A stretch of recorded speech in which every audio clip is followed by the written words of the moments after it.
สร้างพวกเราเดินทางได้มาพบเจอกันบางคนเป็นเพื่อนร่วมสถาบันบางคนเป็นเพื่อนร่วมอุดมการณ์บางคนเป็นเพื่อนกันนานแสนนานหลายปีถึงเฮามาพบกันเป็นเพื่อนใหม่บ่นานเท่าใดแต่น้ำใจแสนดีต่างอายุยิ่งสายหลายวิธีต่างถิ่นฐานเวียกงานและศักดิ์ศรียืนมิตรไมตรีฮักนี้ยิ่งยืนนานจากวันนั้นถึงวันนี้หลายปีแล้วเพื่อนเอ๋ยเพื่อนแก้วยังส่งใจถึงกันมีสุขมีทุกข์จงช่วยแบ่งปันมีสุขมีทุกข์จงช่วยแบ่งปันซึ่งกันและกันสายสัมพันธ์บ่เสื่อมคลายเพื่อนเอ๋ยมาห่วมเพหายเศร้าปล่อยความง่วงเหงาแล้วซื่นส่ำหัวใจมาสร้างสรรค์ห้องเพลงมือถือใหม่มาฟ้อนลำเป็นคู่ให้ผ่อนคลายตัวเฮาและสหายครอบครัวเป็นสุขเอ่ย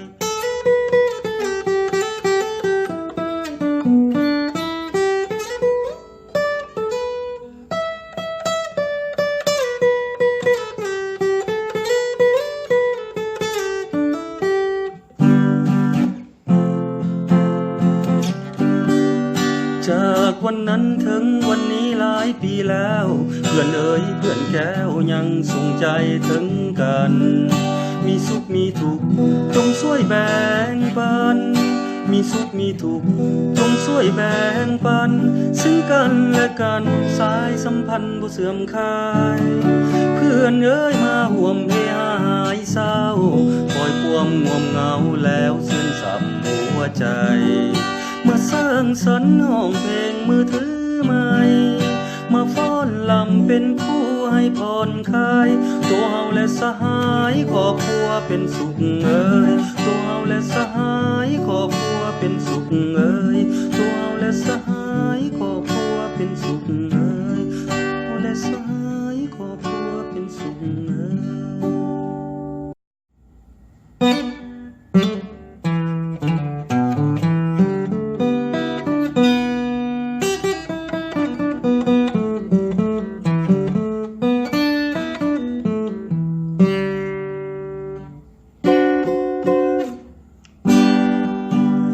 นำพาวาสนาร่วมสร้างพวกเราเดินทางได้มาพบเจอกัน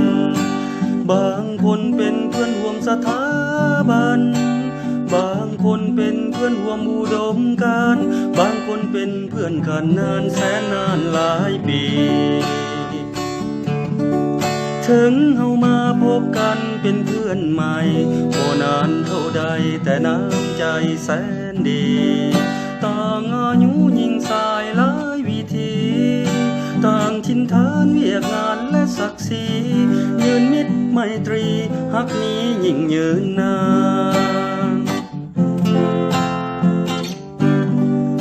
จากวันนั้นถึงวันนี้หลายปีแล้วเพื่อนเอ๋ยเพื่อนแก้วยังส่งใจถึงกันมีสุขมีทุกข์จงช่วยแบ่งปัน